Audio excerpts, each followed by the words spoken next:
Sir আপনি নাকি কাজের মায়া লাগবে কইছিলেন। মোনা, ডিভোর্সের 2 বছর পরে মোনার এই অবস্থা।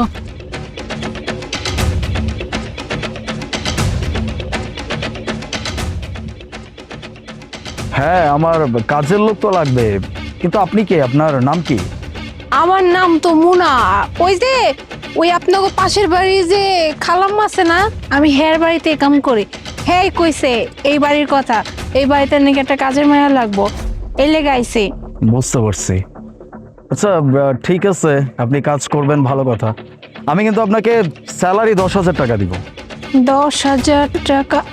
সমস্যা নাই, আপনি 10,000 টাকা দিয়েন, চলবে। ওকে, তাহলে কালকে থেকে সময় মতো চলে আসবেন।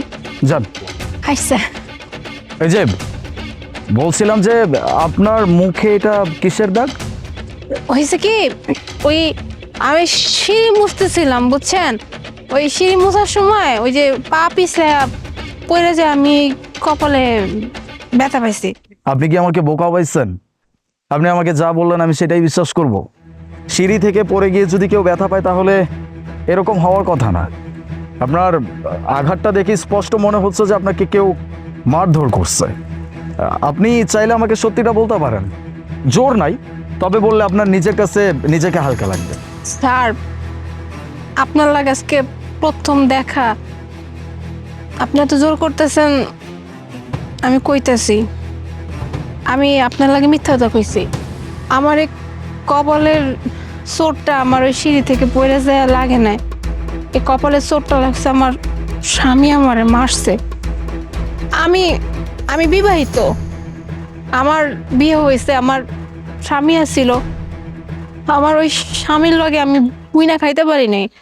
আমার স্বামী আমার ভালোই রাখছিল, কিন্তু হঠাৎ করে আমার স্বামীর না চাকরিটা চলে গেছিল, তখনই আমার মধ্যে কেমন যেন একটা খিটখিটে স্বভাব হয়ে পড়ছে যে বেটা মানুষের টাকা পয়সা না হের লাগে কিভাবে থাকবো। তারপরেই আমি একটা পরকীয়া করি, মানে একটা পোলার লাগে সম্পর্ক করি। ওই পোলার লাগে সম্পর্ক কইরা আমি আমার স্বামীর ছাইরা চলে গেছিলাম। আমার জীবনে ওইটাই ছিল সব থেকে বড় ভুল। ওই কথা আছে না যে পাপ করলে পাপের শাস্তি দুনিয়াতেই ভোগ করা যাইতে হয়, আমার ওই অবস্থায় হয়েছে স্যার। আমি আমার স্বামীর লাগে অনেক অন্যায় করছি। আমার স্বামী অনেক ভালো একজন মানুষ, আর আমি ওরকম একজন মানুষে এমনি করে ঠকাইছি। আমি আমি যে পোলা লাগে ভাইগে গেছি না, এই পোলা আসলে ভালো না। আমার বিয়ের পর 2 দিন ভালো রেখা 3 দিনের মাথায় তার আসল রূপ দেখানো শুরু করছে। আমার মারতো, আমার লাগে খারাপ খারাপ ব্যবহার করতো, আর ওই পোলা ছিল নেশা টেশা কইরা সব শেষ করে ফলাইছে। এরপর আমার কামে বাইর করছে, কাম কইরা আইনা তো টাকা দিবি, টাকা দিয়ে সংসার চালামো, তাও আমি করতাম। কিন্তু আমি যখন কইছি যে নেশা পানি ছাইড়া দিতে, তখন আমার অনেক মারধর করার পর আমার একদিন ঘর থেকে বাইর করে দেয়। আমার তার যাওয়ার কোনো জায়গা নেই, কোন মুখ নিয়ে কার কাছে যাবো, না বাপ মার কাছে যাইতে পারবো আর স্বামীর কাছে যাইতেই পারবো না। এরপর থেকে আমি এই যে মানুষের বাড়ি বাড়ি কাম করি। Very sad.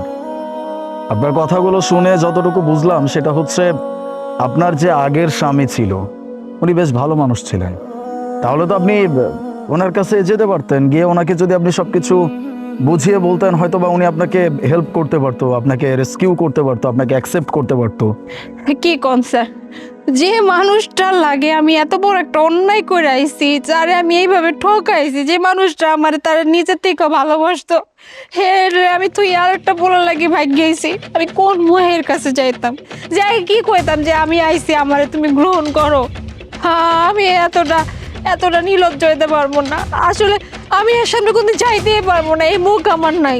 তাই আমার অনেক ইচ্ছা আমি যদি মানুষের জীবন আর একবার দেখা পাইতাম, বিশ্বাস করেন আমি এর পায়ে পড়ে ক্ষমা চাইতাম, কারণ আমি জানি আমি এর কষ্ট দিছি বলে আজকে আমার এই অবস্থা। তোমার হাজবেন্ড তোমার সামনে। তো তুমি তুমি এখানে? আলিম, আলিম, আমি আমি সত্যি অনেক বড় অন্যায় করছি, বিশ্বাস করো। আমি আমি হীরা তুইয়া কয়লা ধরছিলাম, আর যার জন্য দেওয়া আজকে আমার এই অবস্থা। আমি তোমার সাইডে গিয়েছে পোলারে বিয়ে করছিলাম, বিশ্বাস করো। আমার অনেক মারধর করতো, আমার লাগে অনেক খারাপ আচরণ করতো।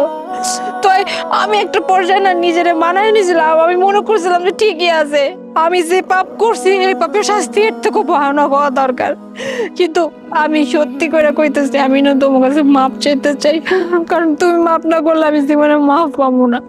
আমি আমি তোমার কাছে হাত জোর করে ক্ষমা চাইতেছি আলিফ, যদি সম্ভব হয় তুমি আমার মাফ করে দিও।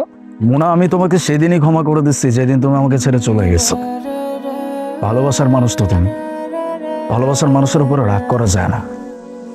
অভিমান ছিল, তবে আজকে তোমাকে এরকম একটা অবস্থায় দেখার জন্য আমি প্রস্তুতও ছিলাম না। আর তোমাকে এরকম অবস্থায় দেখে আমার রাগ অভিমান সবকিছু পানি হয়ে গেছে। তুমি কোনো চিন্তা করো না, আমি তোমার সাথে আছি। যে তোমার এই অবস্থা করছে আমি তাকেও দেখে নিব, আর আমি তোমাকেও অ্যাকসেপ্ট করে নিব, কারণ আমি তোমাকে ভালোবাসি।